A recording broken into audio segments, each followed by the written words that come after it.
can! It's over! He's done it again! Unbelievable! Oh, straight into the roof of the net. Nice one. Straight down the middle.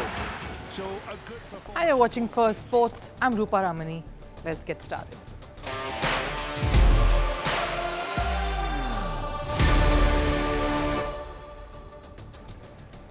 On the show today, Rishabh Pant, India's vice-captain, battles a toe fracture to come out and bat on day 2 of the Manchester Test, plays out the grittiest half-century, and right after that show of mental strength, India's bowlers falter against an impactful batting display by England. Can India harness the Pant-like fight to stay alive in this series?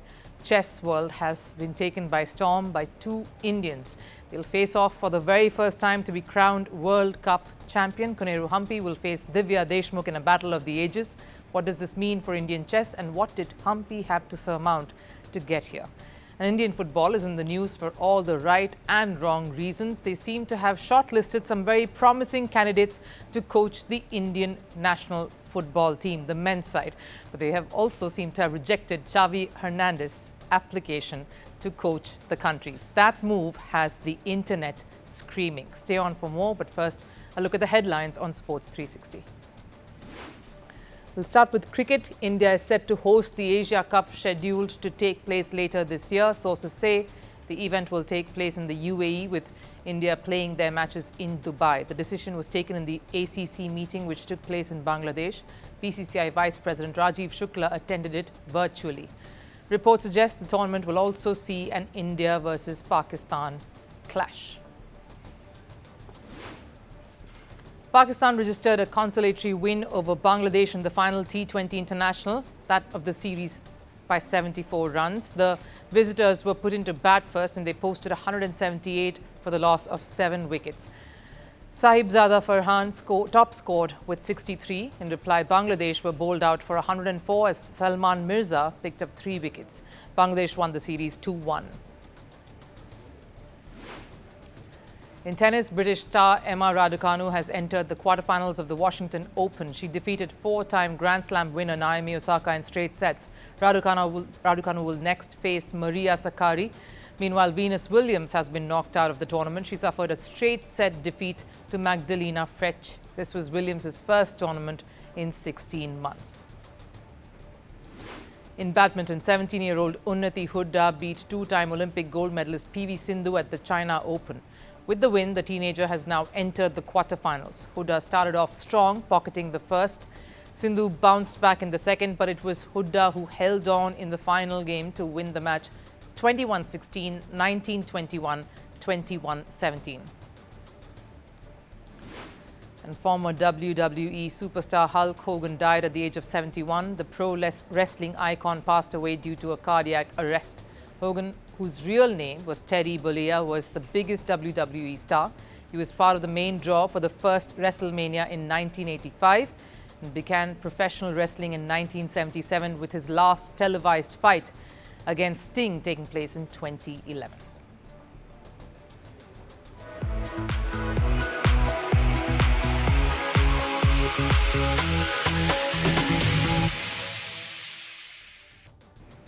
India's vice-captain Rishabh Pant hobbling out to bat again despite his toe fracture, with India struggling to put up a daunting first innings total, is what will sum up the picture of India's resilience at Manchester.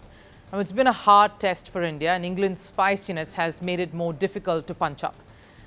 Can Pant's fighting efforts inspire India with 3 days left in this test, or has England struck them where it hurts the most? Now, day 1 was a tough one to navigate for India's batters. England, led by Ben Stokes, were all fired up. They were making the ball move and talk. Intimidation was the tool. The bowlers were creating the pressure around the batters, and the crowd was doing all they could in making it all a very hostile environment to step into and perform. To make it worse, it ended on a deadly note, with Pant getting struck and driven off the ground in pain.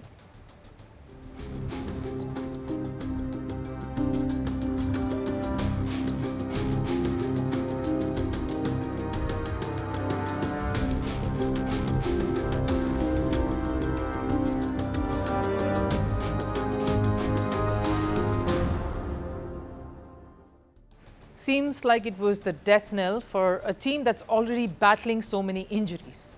Pant, who was already injured, had taken another blow to his foot. And the next day, of course, news of Pant having a toe fracture was out everywhere. India one man down, and not just anyone. It's a player you just cannot truly substitute. A player like Pant is more than just a wicketkeeper batter. In fact, no one at the ground really expected him to come out again. But he did on day 2 when India lost their last batter in Shardul Thakur. A padded up Pant limped down the stairs to the ground, leaving everyone awestruck.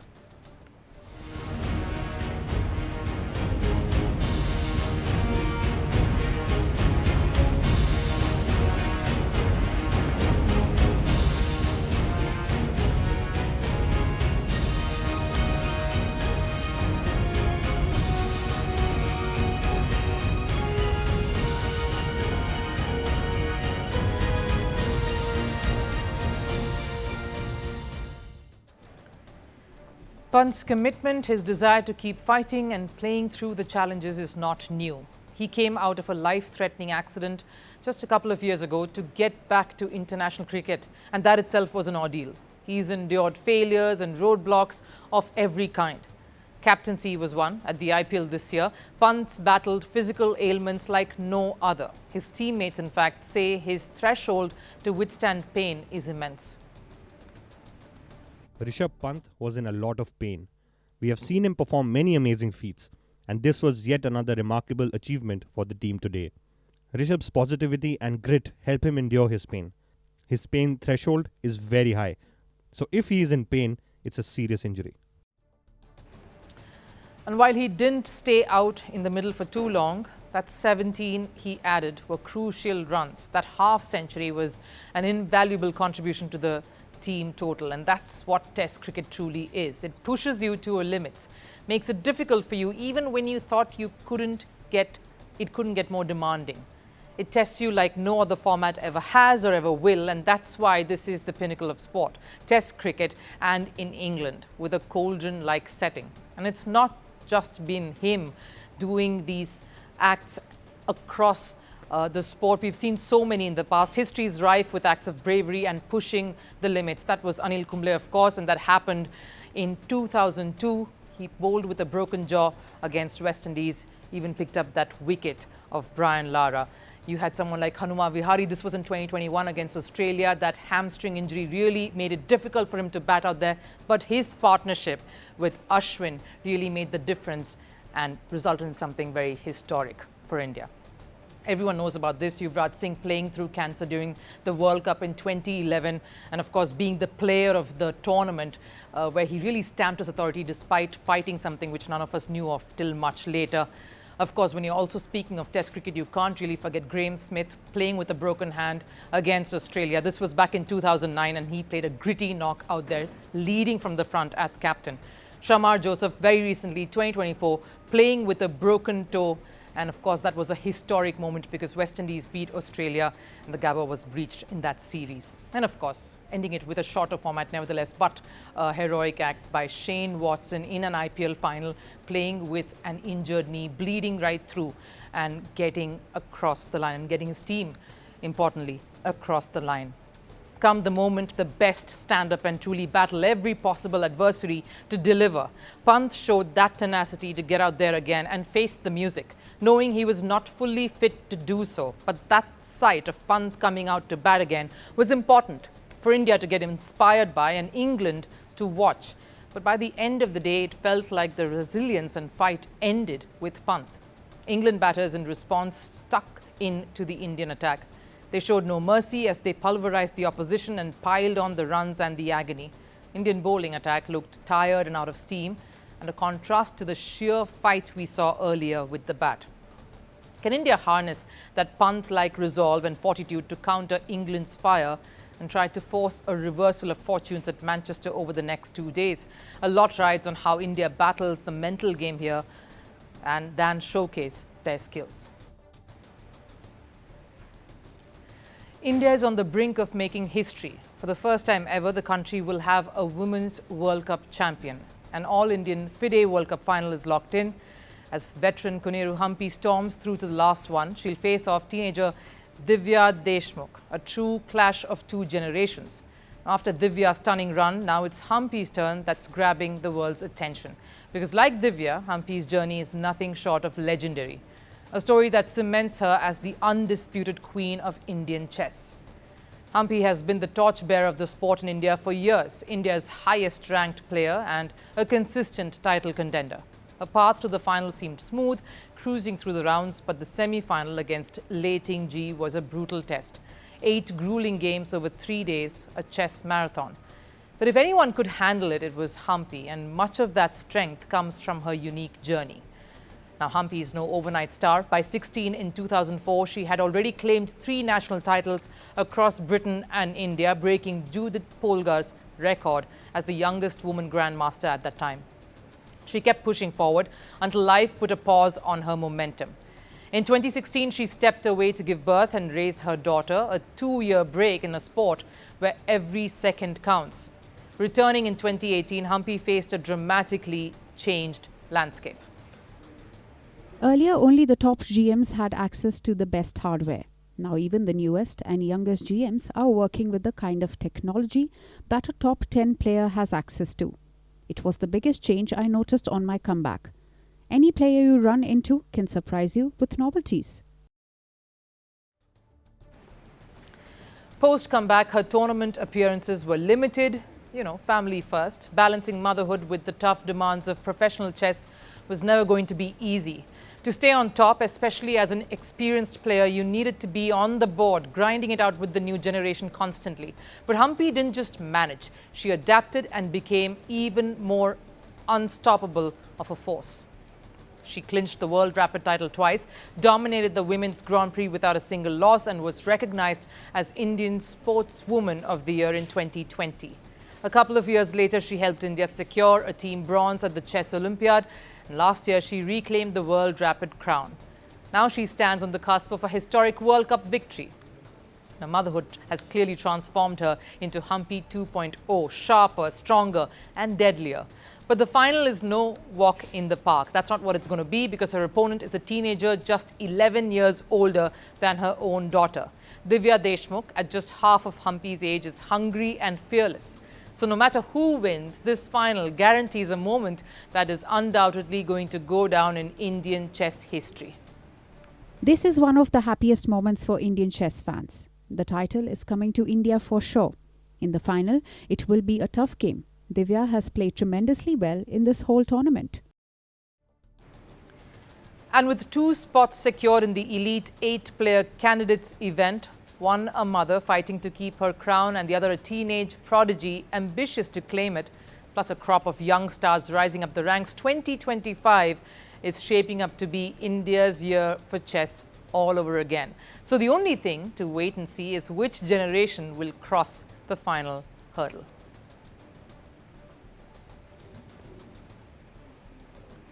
Indian football is back in the headlines for all the right and wrong reasons. Yes, we are finally talking about new contenders for the vacant head coach position, but more so, we're talking about rejecting a World Cup winner, a Barcelona legend, and a visionary manager, and turning what was already chaotic into a bit of a joke that everyone is having a laugh at the expense of. Now, after Manolo Marquez walked away, the All India Football Federation, the AIFF, finally decided to get serious. Serious in the way they can, by posting the job online like a corporate listing and waiting for the emails to come pouring in. One email reportedly was from none other than Xavi Hernandez, World Cup winner, Barcelona legend and tactical genius. It's correct that Xavi's name was there. The application was emailed to the AIFF. Shocking? Not entirely. Zavi has previously spoken about his interest in Asian football. With so many Spanish coaches already in the ISL, the interest made sense. So Zavi coming to India? No, because the AIFF reportedly said it was going to be too expensive.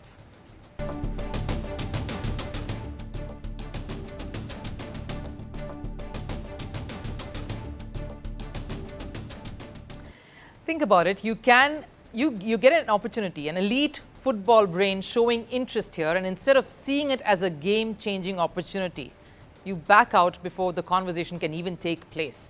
Zavi isn't a player. He was part of the era that defined football. He and Iniesta didn't just dribble. They moved like it was chess, strategists on the field, thinkers of the game. Yes, India isn't a global powerhouse, but if you ever had a shot at elevating the structure of the sport, this was it.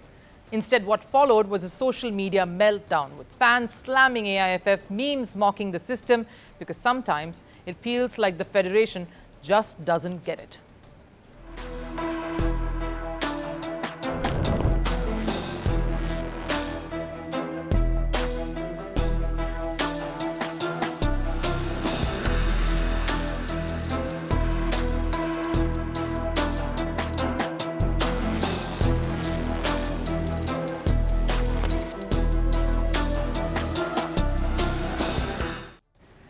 So with Zavi out, who's left then?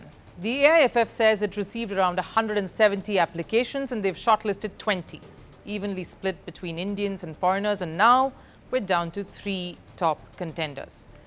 Khalid Jamil, who is the current manager of Jamshedpur FC, Stephen Constantine, who recently managed Pakistan in March 2025 during a game, and Stefan Tarkovic, who was Kyrgyzstan's national team coach until 2024. And of all the names, the front runner for the role is Khalid Jamil. And it isn't just his Indian pedigree, but the work that he's done in the domestic structure that gives him that bit of an edge.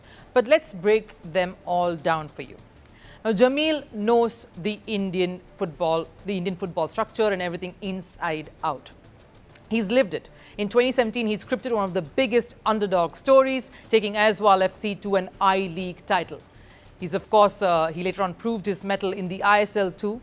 His understanding of the domestic scene and, of course, the player's psyche makes him a very strong favourite here. Next up, of course, is Stephen Constantine. He's an experienced hand in this field, the man who's seen Indian football's worst and brought it up to the best. Under his guidance, India made genuine strides on the global stage, making a lot of improvements during his phase between 2015 and 2018. And if there's one man who knows the system inside out, it's Stephen. And rounding it up is Stefan Tarkovic, who brings international gravitas to this particular shortlist. His experience with emerging football nations make him a bit of a wild card here, someone who could reinvent the way India approaches matches. He's a respected figure in Slovakia, a team that just took England to the brink at the Euros. So finally, it looks like the AIFF just might be getting one thing right, looking for the right sort of fit here, because Indian football needs a coach who's invested, understands the local football culture and doesn't treat the job like it's a side hustle. No dual roles, no distractions. That's why Khalid Jamil seems to be leading the race. And with the right leader, the country could finally build a proper footballing foundation, one that lasts beyond just a few qualifiers. Because this isn't just about one tournament, it's about giving Indian football a new identity, shaping it into becoming something bigger, more solid. So the big question is, will the AIFF finally make the right call, or will another opportunity be lost in translation? Time for last serve. Prime Minister Narendra Modi is on his 2-nation tour to UK and Maldives. During his visit to the United Kingdom, he attended a cricket training session with kids, and accompanying him was the British Prime Minister Keir Starmer. Take a look.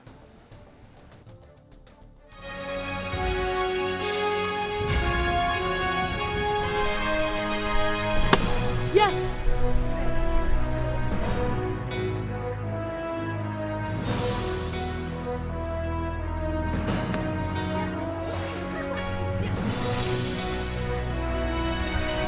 अच्छा, आपको मालूम है दुनिया का सबसे बड़ा cricket stadium कहाँ? इन Ahmedabad. In Ahmedabad, the place called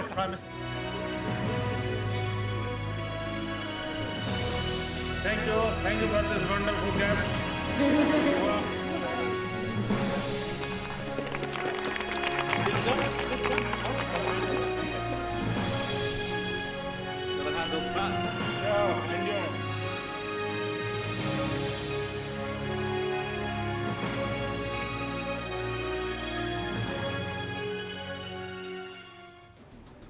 That wraps it up here on Firstpost. Do catch sports this week over the weekend, but I'll see you again on Monday with Firstpost.